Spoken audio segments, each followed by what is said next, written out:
ውድ ቤተሰቦች እንግዲህ ባለፈው ክፍል አንድ ለቅቄላችኋለሁ ቪዲዮ። ዛሬ ክፍል ሁለት ለቀቃ ማለት ነው። ሰላም አለይኩም ወራህመቱላሂ ወበረካቱሁ። የተወደዳችሁ የጠቢት ዩቲዩብ ቤተሰብ ተከታታዮች እንዴት ናችሁ? ደህና ናችሁ? በያላችሁበት ሰላማችሁ ብዝት ብዝት ይበልልኝ። እንዲሁም ክርስቲያን ወገኖቼ ሰላም ሰላም ብያለሁ። ፈጣሪ በያላችሁበት ይጠብቃችሁ። ረመዳን ከሪም እንዴት ይዟችኋል እላችኋለሁ ውዶችዬ። ያማረ የሰመረ አላህ ያድርግላችሁ፣ አይርከማችሁ፣ አላህ ያግዛችሁ፣ ያበርታችሁ፣ በርቱ፣ በያላችሁበት ጠንክሩ። እናም ይህን ቪዲዮ ከመጀመራችሁ በፊት ላይክ እያረጋችሁ ሸር እያረጋችሁ ኮሜንት አስተያየታችሁን እያስቀመጣችሁ ጀምሩት ማለት ነው። እንዲሁም ቤተሰብ ያልሆናችሁ ደግሞ ሰብስክራይብ በማድረግ ቤተሰብ ሁኑ። ባለፈው እንግዲህ የለቀቁት ቪዲዮ ላይ ያው ትማሩበታላችሁ ብዬ በተከታታይ ለቅላችኋለሁ ማለት ነው። ተማሩ፣ እንዲሁም ብዙ ትምህርት አለው። ተማሩ፣ በደንብ አስቡ ማለት ነው ውዶችዬ። እንግዲህ ከባለፈው ቀጥዬ ዛሬ በክፍል እያረኩት ያው ይገባችኋል። ረጅም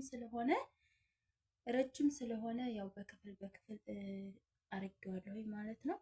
እናም ዛሬ ክፍል ሁለትን እቀጥላለሁ ማለት ነው።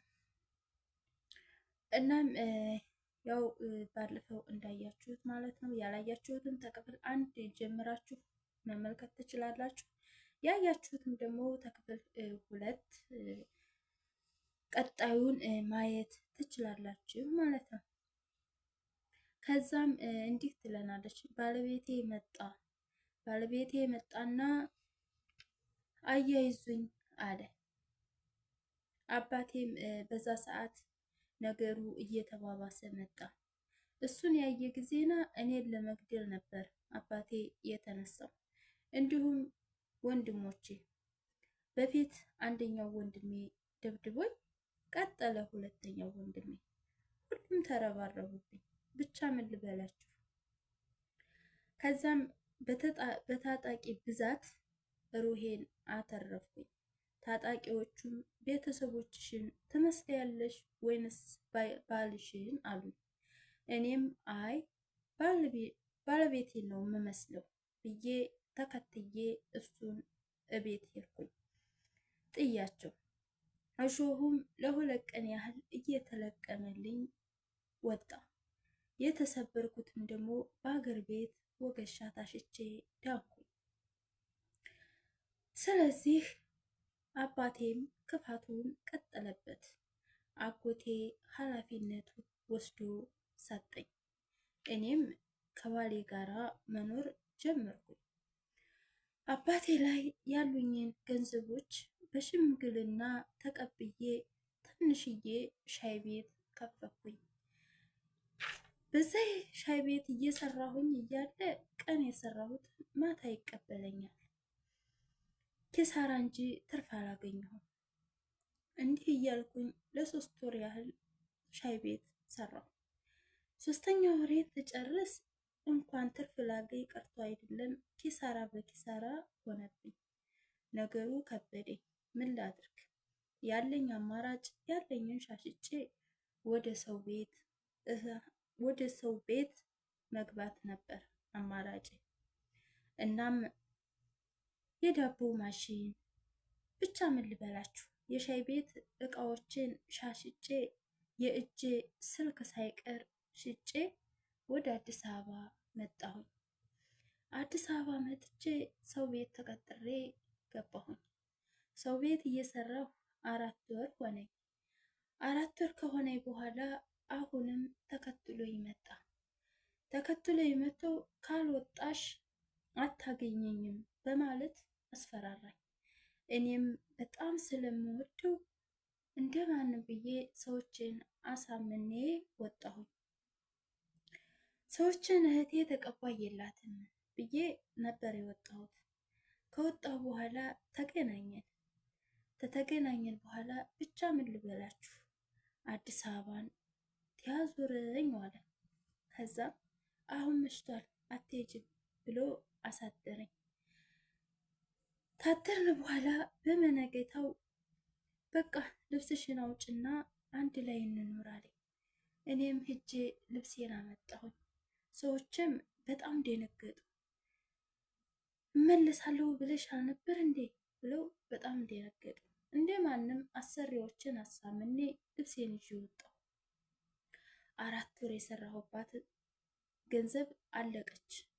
ታለቀኝ በኋላ ግን አሁንም ተመልሼ ወደ ሰው ቤት መግባት ጀመርኩኝ። ገባሁ። እዛ ቤት እንደገባሁኝ እሱም ተከራይቶ ከጓደኛው ጋር ተቀመጠ። እኔም ሰው ቤት በወር እየወጣሁኝ ለሱ አንዳንድ ነገሮች እየገዛሁኝ የምሰጠው ለሱ ነበር።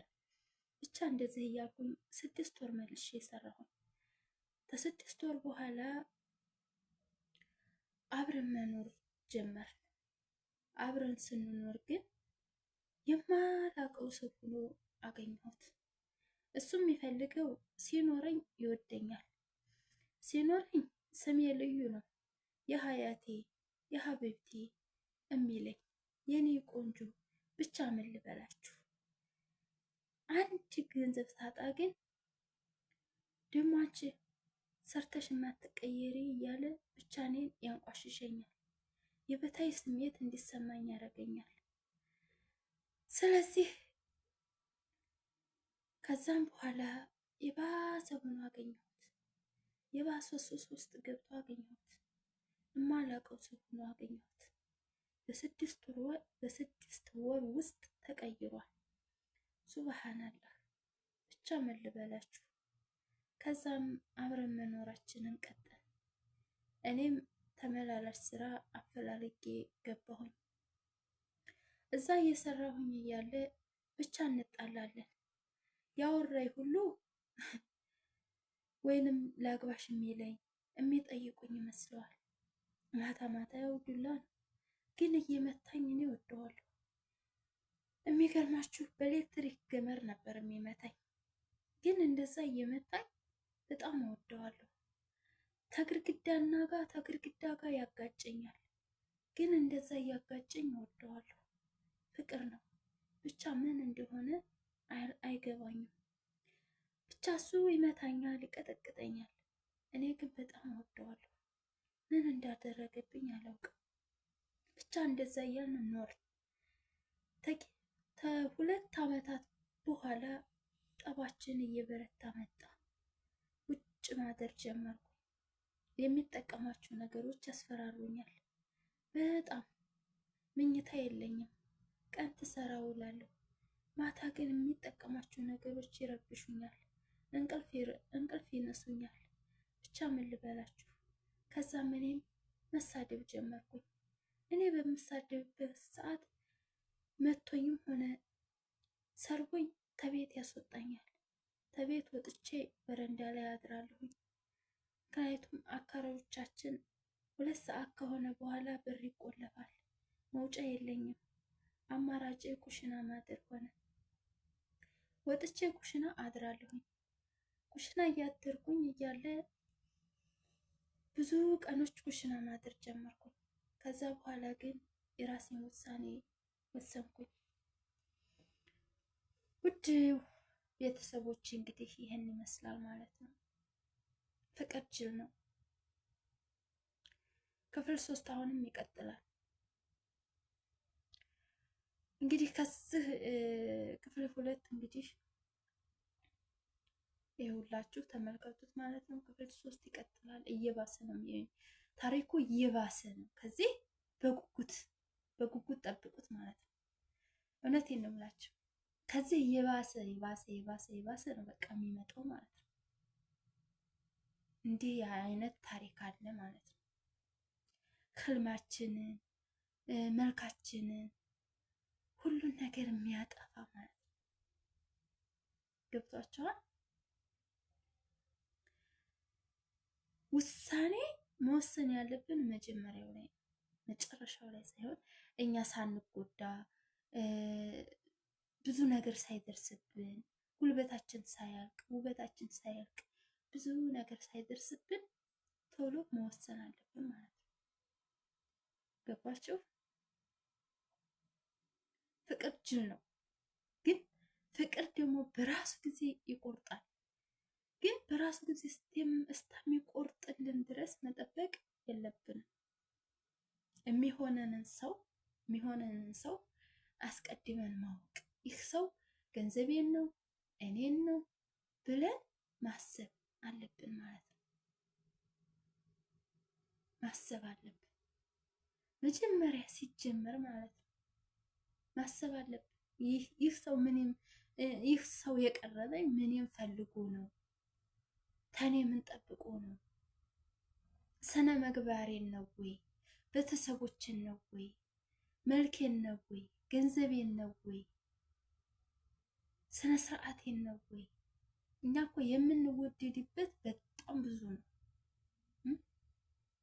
ጸባያችን፣ ስነ ስርዓታችን፣ ቤተሰቦቿ መልካም ናቸው።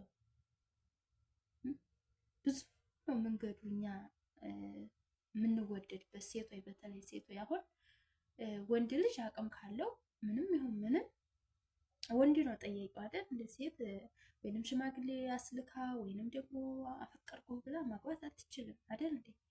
እኛ ነን አይደል የምንጠየቀው፣ እኛ ነን ሽማግሌ የምንላከው እኛ ቤተሰቦች ዘንድ ነው።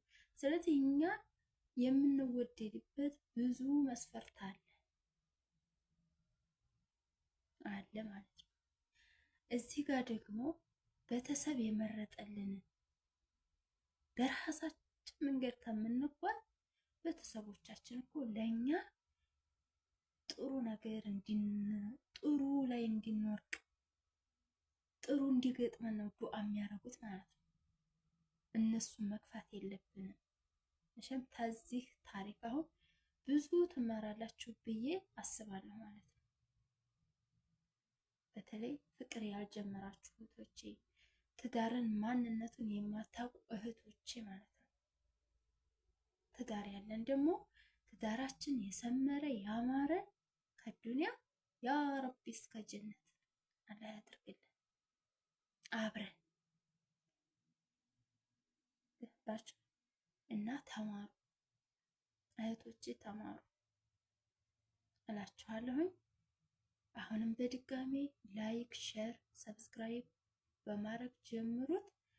ቤተሰብ ያልሆናችሁ ደግሞ ሰብስክራይብ በማድረግ ቤተሰብ ሁኑ። እስከዛው ክፍል 3ን ይዤላችሁ እስከምመጣ ድረስ ሰላም በያላችሁበት።